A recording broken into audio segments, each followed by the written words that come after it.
Hi everyone, I'm Dr. Faisel Sayed.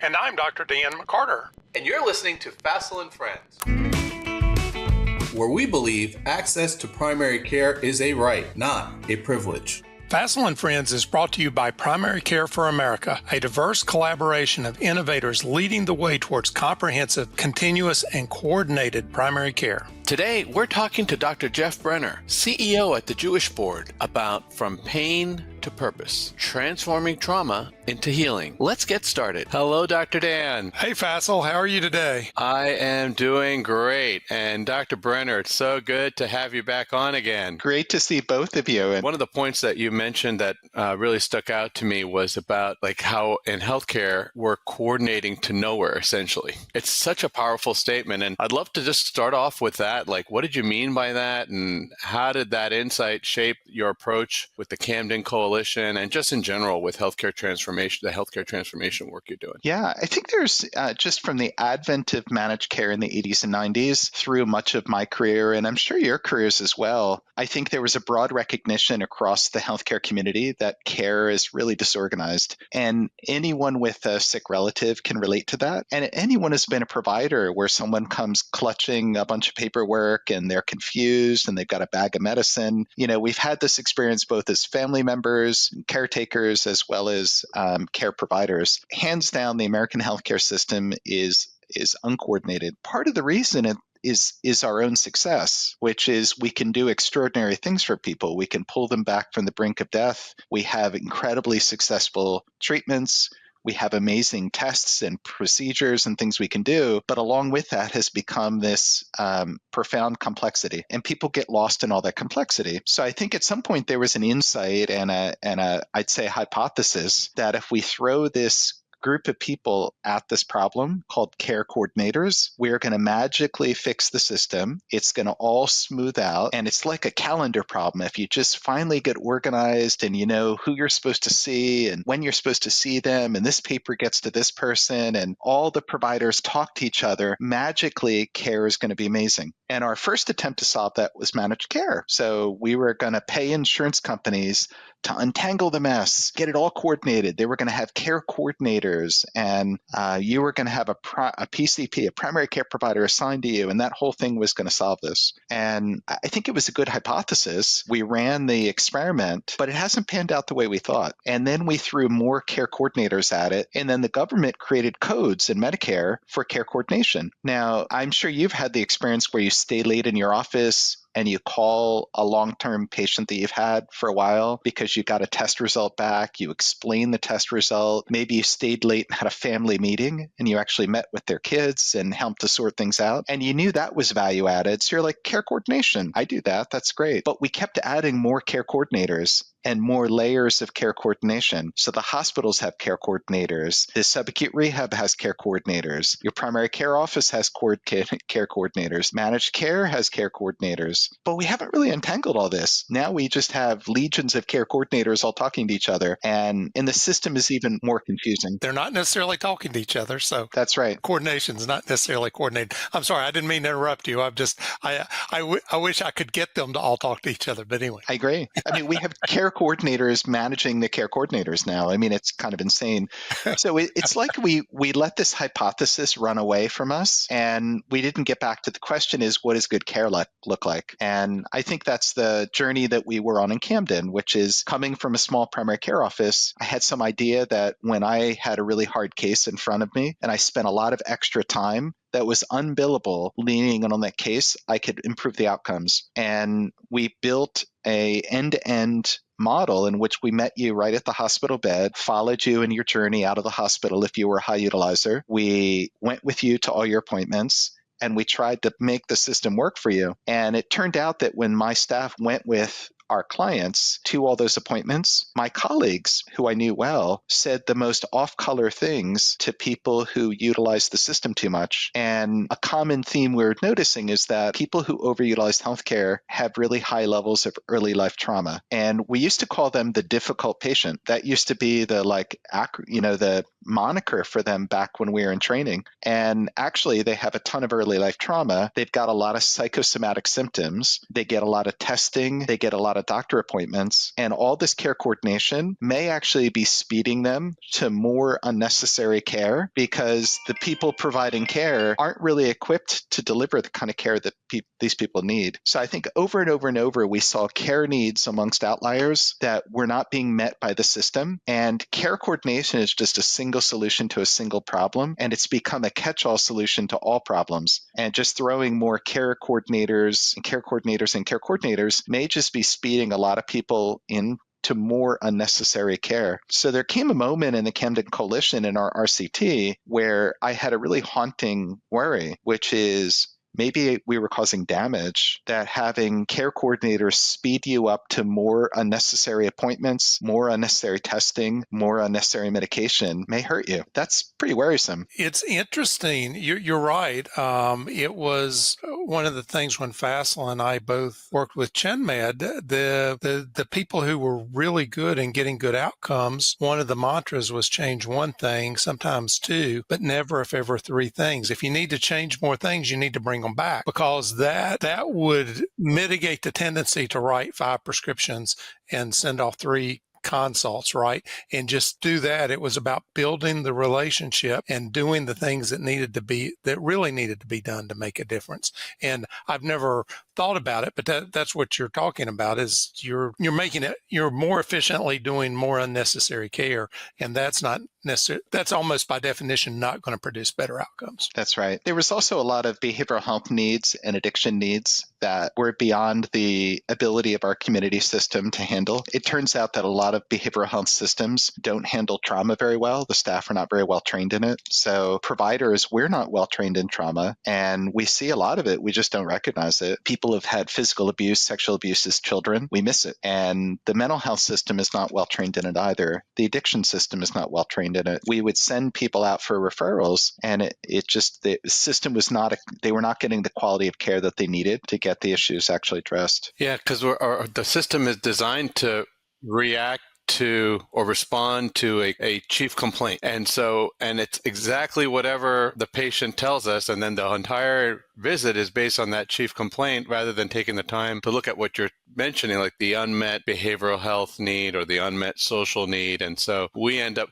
we'll just see the surface and try to do the best we can with the limited amount of time. And then all the while, the person ends up just spinning around through the whole healthcare system. I was with a situation like that yesterday during a home visit with a patient, and it was supposed to be a simple pharmacy visit. I had a pharmacist on the video visit. I'm over there with a paramedic with this patient, and who's been going in and out of the hospital, and all this stuff was going on. And at the end, when we got there, we realized what the issue was. She's someone who gets short of breath walking from her couch to the toilet, and her wheelchair ramp, that 12-foot wheelchair ramp in front of her home, got blown away from the hurricane. We had a couple of hurricanes over here in Florida. And so she's been at home, and a lot of the issues that she's been interacting with the healthcare delivery system had to do with the fact that she's cooped up in her home. And so we're looking at things medically, and we've got all these teams of people. We had a paramedic, and the pharmacist, got all these people. And the core issue was the fact that she was trapped in her home, just like what you're saying. So do you guys think we should be doing universal screening for adverse childhood trauma? The issue is that we're talking about like 30, if we're looking at 30 million, 40 million Americans, the people who are in the community health center world, it's such a different America for them. When we talk with them about just basic transportation needs, I'm back in the Medicaid space. And so a big chunk of the population, they struggle with transportation, like basic, just even transportation. And so in 2025, March of 2025, if you have to wait more than 10, 15 minutes for an Uber, you're going to search on Lyft or try to find another Uber. Maybe you'll pay a couple dollars more because that's ridiculous. But for a significant chunk of the population, their expectation is, hey, you have to wait 48 hours, 72 hours. You got to, and if the transportation service isn't reliable and you're late a couple times, and now that doctor fires you from the practice, that's on them. I mean, I like the idea of doing that. I'm going to talk to a group of doctors, but I can remember when we first started screening for depression, and now nobody really thinks anything about doing screening for depression.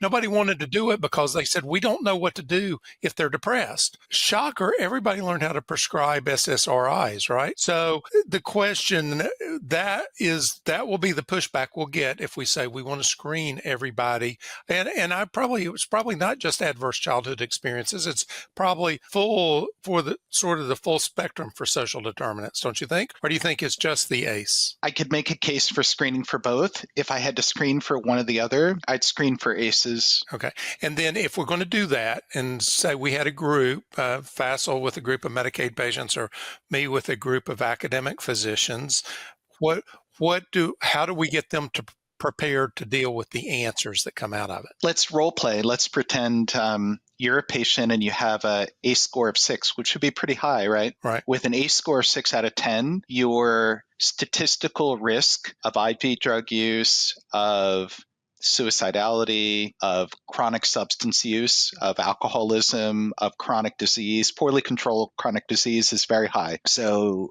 you've got a 6 out of 10. Let's role play a conversation. So Dan, I really appreciate you filling out the survey. I know these questions can be really hard to answer. I've looked over the survey and I'm just really grateful that you shared this information. Is this information that you've ever shared with anyone? I've shared it with just a couple of family members, but I've never shared it with a doctor because I'm honestly a little bit embarrassed and I'm not sure anybody can do anything about it. I just have to suck it up and live with it, right? So Dan, there's been a lot of work in this area, and what we know is that a lot of Americans have had significant what's called early life trauma, traumatic events in childhood, be it death of a parent, physical abuse, sexual abuse, a whole variety of different things. It's extraordinarily common and people don't talk about it, so you don't really know. We've also learned that it changes how you approach stressful situations. It changes some of your adaptive responses, and it also impacts your health in ways that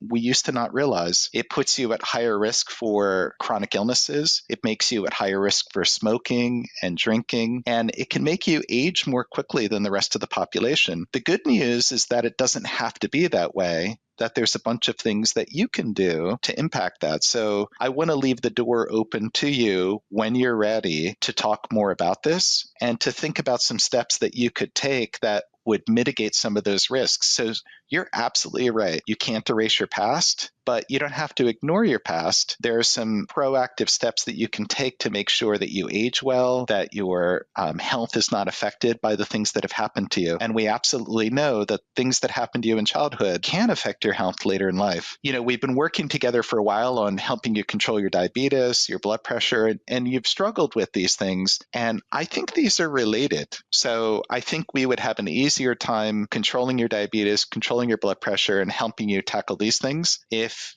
when you're ready, you let me know. Perhaps we can think about ways to learn new coping strategies and new ways of thinking about some of the stuff that happened to you as a kid. That's helpful. I will definitely give it some thought. Now, if we role play it a little bit further and we're at the next visit and I say, you know, Dr. Jeff, I've thought about what you said and I'm really concerned about my blood pressure and my diabetes. And if there's something I can do that can help besides take more pills, I would love to do it. You mentioned that you had some ideas. What would those ideas be? So Dan, there's some workbooks about early life trauma, and the workbooks can help you think about new coping strategies, new ways of thinking about what happened to you. So I'd love to recommend one of those workbooks. It's something that you can do at home in privacy. You don't have to share with anyone. Anytime you want to bring the workbook in and you want to just talk about some of it, I'm happy to do that as well. My goal is not to have you don't have to sit in the office with me here and talk about all these details. That's not what I'm trying to do. But we do know completely ignoring all this stuff isn't good either. So the second piece I'd like you to think about is to sit down with a specially trained counselor. And this is not something you have to do the rest of your life. This doesn't mean you're crazy. This doesn't mean there's anything wrong with you. But they can also help you work through coping strategies and ways of thinking about what happened to you, as well as ways of mitigating the good and bad days. So sometimes when people have had a lot of early trauma, they'll have just more good and bad days than the rest of us. And when you're having a bad day, it's hard to control your diabetes. Having a bad day, it's hard to control your blood pressure. So I don't think we're going to make a lot of headway in your blood pressure and in your diabetes without tackling some of this stuff. At least that's been my experience in my practice, is if we ignore all of this stuff that happened to you and just keep trying to chase numbers, I don't know that we're going to make headway. Your conversation, your interaction is reminding me of a conversation that we had earlier about doing the right thing when you're depressed or or when you're at a low point in life. I mean, it's hard enough for us to inspire ourselves to wake up an hour early to go for that jog. So, and I was just thinking, because you were talking about giving people a workbook, and then I was thinking about the empathy, and I saw a presentation that Bill Miller, the founder of motivational interviewing, did, and he had a study where he took people who were coming in for alcohol addiction treatment. And so one group got 10 weeks of intensive psychotherapy, and one group got a book on how to quit drinking handed to them. And interestingly, they both had about the same rate of decreased drinking. But then the difference in how well they did, if they took it out by the therapist, it was how empathetic the therapist was. And it didn't seem to matter whether they did 10 weeks of therapy or whether they handed them a book. An empathetic therapist got better outcomes than the unempathetic therapist. And then the other thing, he showed another graph. And so another arm of their study they did is they intentionally put people on a wait list. So they had to wait 3 weeks to start treatment. And whether they got the book or whether they got the intensive therapy and whether they had the empathetic therapist or the unempathetic therapist, they never achieved as good a results as if the therapy started right when they thought they needed it. I still think we're uncomfortable. We're not uncomfortable. I think, Dan, you're right. We're not uncomfortable anymore with treating and acknowledging depression, which is progress. I mean, it took us 30 years, but, but we're still really damn uncomfortable with trauma, early life trauma. And, maybe it's just really like the sexual abuse we're uncomfortable with, but physical abuse as well. But why do you think that is? Why are we want to crawl under the table? We're like, I'm not qualified to ask about that. I might break them if I ask about it. I'm like, they've been living with this their whole life. It's like being afraid of asking people they're suicidal. Just ask them if they're suicidal. They're not going to kill themselves because you ask them. I think it's because we're just moving so fast. It was like, I remember I went to medical school. I went to medical school in the Dominican Republic. And in the first couple of days of walking from my apartment to school, now I came from Orfield, Pennsylvania, going to Santo Domingo, like town of 2,000 people, to this big city. And there was a homeless guy standing on the side of the road who could speak English. And I, just out of courtesy, oh, hey, how you doing? And you remember, in America, we move so fast. How many times we say, how you doing? How you doing? Hey. And then I say, hey, how you doing? I said, oh, American. Oh, and he started telling me all his problems. He started walking and talking with me, and I thought, oh my God, I'm running late for, and our system now with the doctors spending, even to really have a meaningful interaction, maybe they can have 5-7 minutes, and then they're spending all this other time. I mean, it's getting better now. I mean, of course, I do, I'm excited with all the ambient AI stuff, and I feel like that will help slow us down. But we do need to slow down. But I would argue the conversation that Dan and I had on trauma was actually fairly quick. And if we'd had a different conversation, which is about all the vague symptoms he's having. The outside, not getting, you went right to the crux of it. Right. And all the ways in which his diabetes isn't managed well and tweaking his regimen. I could have spent, 20 minutes talking about his diet. I was done. Like, that was the end of the visit because he's not going to hear anything else. You needed to do that with me because I'm the king of the roundabout way of getting to the point. Like, just get right to the crux. Well, and then you didn't have to get on the phone with the insurance company to try to get pre-authorization for the $1,000 a month diabetic drug. I mean, how much time does that take? How many times do we get through? We blow through the visit just to wind up spending a lot more time doing other stuff that's not nearly as gratifying as spending time talking with people about what their stories are. We started doing ACE scores like a vital sign, and I'd walk in the door and I'd have their vital signs, but I'd also have their ACE score and their PHQ-9. And when you put an ACE score together with a PHQ-9, it's really interesting. But you walk in with a lot more information and it changes the whole visit. I mean, if you're walking into the room of someone who's had obvious profound childhood trauma, your whole framework for the visit is going to be different. There are visits where you almost want to go running out of the room because you ask them they start telling you symptoms. Well, I've been having chest pain. And you're like, well, what makes it better and worse? Where is it located? But the chest pain's connected to this thing I have on my elbow. Did I tell you about this shoulder problem I'm having and this elbow problem? But what I'm really worried about is my eye. It keeps twitching and it's been hurting. Doctor, what do you think why is my eye hurting? Wait, I didn't tell you when I swallow, it feels really funny. Something's going, it goes on and on and on. And you're like, oh my God, I got to get out of this room. I've got 5 minutes. almost every single one of those people had a ton of early life trauma. That wouldn't be a hard sell for more physicians, especially in the value-based care models. Who, you're right, to get excited about detecting this sooner and having the entire care team involved in that. It comes back again for what we had to pick the biggest barrier to getting universal health care. I think one of the other issues that's difficult when you start talking to doctors, because a lot of people in the caring professions have had adverse childhood experiences. I remember, I think it was his name, Jared Susko. Was that somebody that worked with you? I went to a presentation he did for the Family Medicine Education Consortium. And as I recall, we did the ACE questionnaire. And it turned out a fair number of people in the room had pretty high scores. And he handled it very well in a group exercise.